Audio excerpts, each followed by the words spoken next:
Within the space of dreams, everything was destroyed. The entire city was now in ruins due to the new attack that our boy had learned. He extended his hand and began to ponder silently, not knowing who wanted to interrupt his training session. Lu Shank remained calm, and his attention was fixed on his hands. He could no longer keep hiding his power. But he was satisfied since he had enjoyed enough.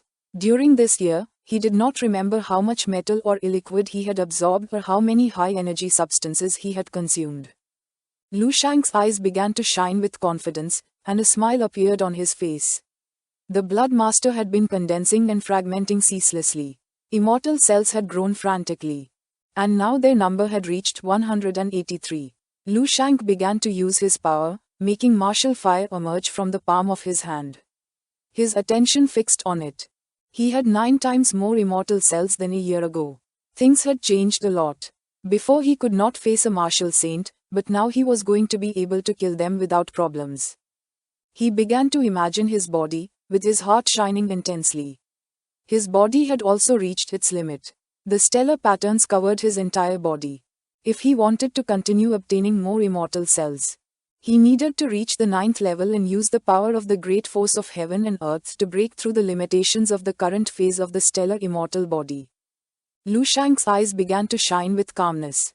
He put his hand on his chin and started to ponder. Reaching level 9 was going to be a bit complicated since currently he couldn't even fully merge his essence, energy, and spirit into a single core. Much less could he construct the Dharma manifestation or create his own mark of the martial path. His accumulation was massively excessive.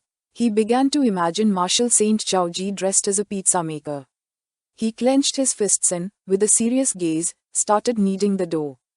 Lu Shank observed him with a curious expression and made a comparison. For Chaoji, reaching level 9 was easy. He only had to gather 3 lumps of flour dough. Whereas our boy would have to work much harder. 3 giant suns at high temperatures surrounded by martial fire appeared in front of our boy. He had to compress 3 giant suns and fuse them into one without increasing its volume. It could be said that without flames of millions of degrees high temperature and pressure 100,000 times greater, it would be something completely impossible to achieve. Lu Shank's eyes filled with rage, causing him to clench his teeth and fist tightly. He began to gaze at his fist, and after thinking it over several times, he came to the conclusion that he needed pressure, an incomparable pressure. Only under an unprecedented high-pressure battle could he complete this step. But there was a problem. This type of pressure could not be provided by a simple martial saint. While he was deep in thought, something caught his attention, making him curious. When he looked to the side, he saw Lu Xier and Professor Nepson talking among themselves. The two seemed nervous. Lu Shank's gaze fixed on Nepson, and it didn't take long for him to realize that Nepson had reached his limit. This was the right moment to go out in search of some pressure because, after all, it was time to grant the devoted Nepson his ultimate dream, the arrival of a god. At the doors of the laboratory, someone launched a powerful burst of energy which hit the door directly. But the attack had no effect and the door remained intact. One of the men had fired a burst of energy with the help of an advanced weapon. They were furious to see that old Nepson was rebelling and had dared to activate the highest level defense mechanism. They were so furious that they swore to skin him alive. The bald man's eyes were full of rage and despair. A man with blue hair approached him, began observing him, and with a worried expression asked what to do now. Far from giving up, the bald man stood firm, and with a furious gaze decided to contact Mr. Harold, since only he had the key to the laboratory. She was sure that as soon as they obtained the key, they would be able to open the damn door. This made the eyes of the others begin to shine with hope. They clenched their fists and couldn't help but smile because they were determined to make Nepson pay for having scammed them. 10 minutes ago, 2 individuals surrounded by energy arrived on the island, landing in the mountains. The woman we saw earlier in the meeting room was also at the place. She placed her hands on her abdomen. And as the smoke was dispersing with a respectful she welcomed the lords, explaining that Martial Saint Harold had already taken all the elite combat forces. Now only second-line forces remained. Someone wearing black boots stepped forward and praised the woman named Cadiz for having done a good job this time. 2 men emerged, one of them was muscular, had vampire teeth and black angel wings. With an arrogant smile, he cracked his fingers, showing that he was ready. Next to him was a man with orange hair who was wearing sunglasses and calmly smoking a cigarette. The muscular man's eyes widened with joy. He couldn't help but smile since Lei's plan had worked.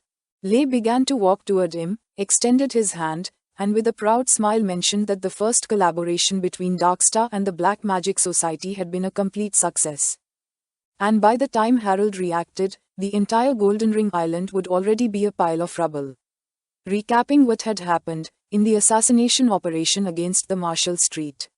Lushan, with a piercing expression, our boy had massacred everyone who stood in his way, causing more than half of the main members of the Black Magic Society to lose their lives.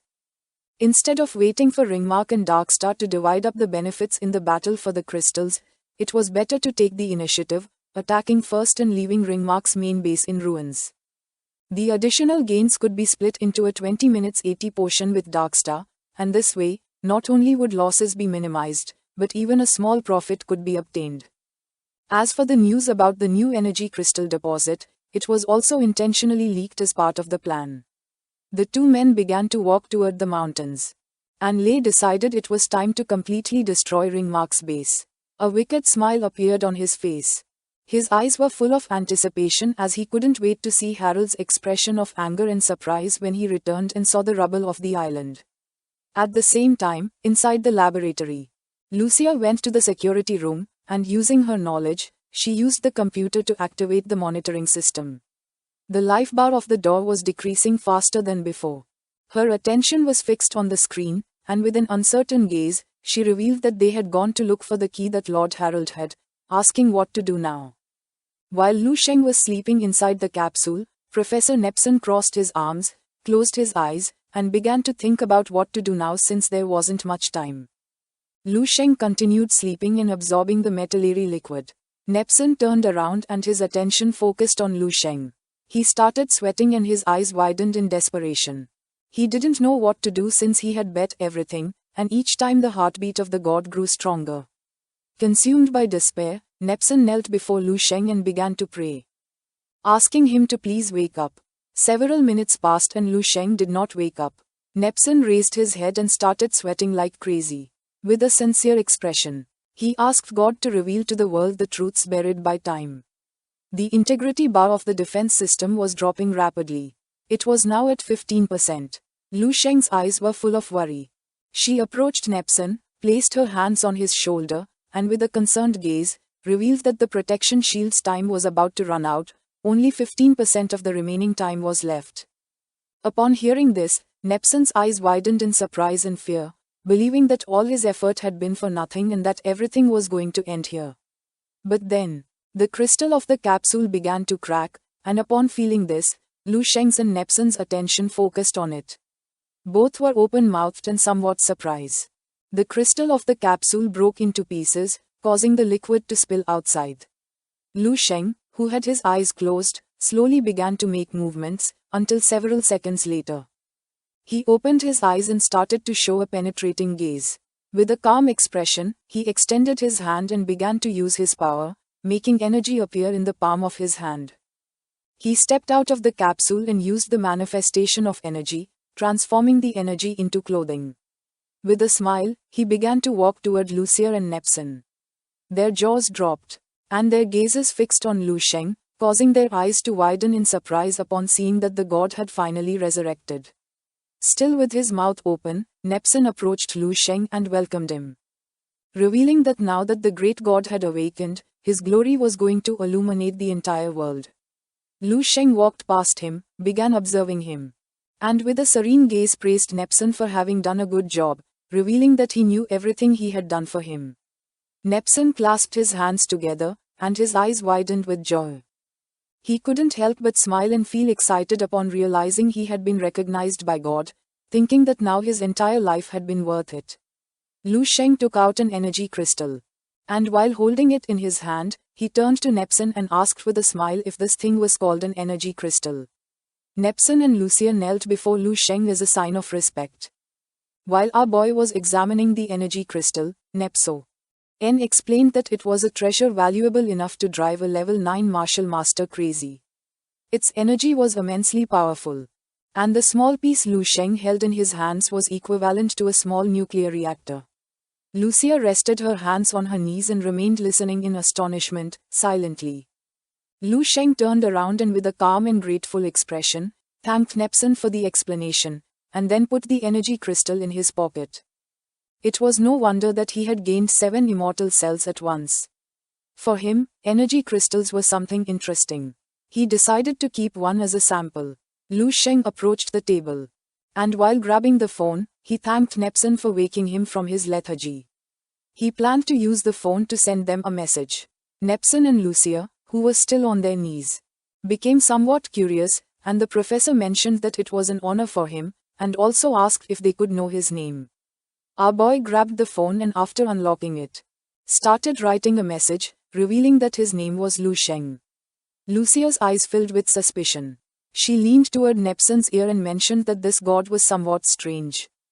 Nepson snapped out of his trance, turned to Lucia, and with a confused expression asked what she was talking about. As if using the phone wasn't suspicious enough. Lu Sheng also posed and took a selfie. Nepson and Lucia's attention was fixed on him. She made it clear that Lu Sheng had nothing ancient about him, as he was even using a phone and taking selfies with total ease. She asked if a newly resurrected god would really know how to do this. Nepson caught Lu Sheng's attention, filling his mind with curiosity. It didn't take long for him to realize that something strange was happening outside. His eyes began to shine with seriousness. He turned toward the door, and with a piercing gaze revealed that there were 2 level 9 martial masters massacring the martial artists, and another level 9 martial master was heading toward the island from very far away. Upon hearing this, Lucia and Nepson couldn't help but go into shock. Both began to feel fear. Behind them was the laboratory door. At that moment, an alarm started to sound. Lucia activated her watch, causing a hologram to appear. One of the superiors informed Lucia about the bad news. The Second Royal Seal had betrayed the organization. Darkstar and the Black Magic Society had joined forces to attack Golden Ring Island, and all bearers of the Royal Seals and Monarch Seals had died in combat, urging her and Nepson to escape quickly as the island was going to fall. Upon hearing this, Nepson's eyes widened in fear. He couldn't believe this had happened. Lucia got nervous, and told Nepson that they had to leave since they couldn't allow so many years of research to fall into the hands of the enemy. Nepson's eyes were shining with determination. He turned towards her, asking why they should flee. He approached Lu Sheng, joined his hands and with a nervous and desperate expression, begged the holy god to save the island of the Golden Ring. Lu Sheng began to observe him with a curious expression in silence. Without wasting time, he started walking towards the laboratory exit, asking if this was Nepson's first wish. The professor turned to Lu Sheng and his eyes widened in confusion. He was paralyzed, not knowing what to say. Our boy turned to him and with a confident expression promised to fulfill Nepson's wish. This is the end of the video. If you guys want to see the next part, please subscribe our channel and like and share the video. Welcome to our channel.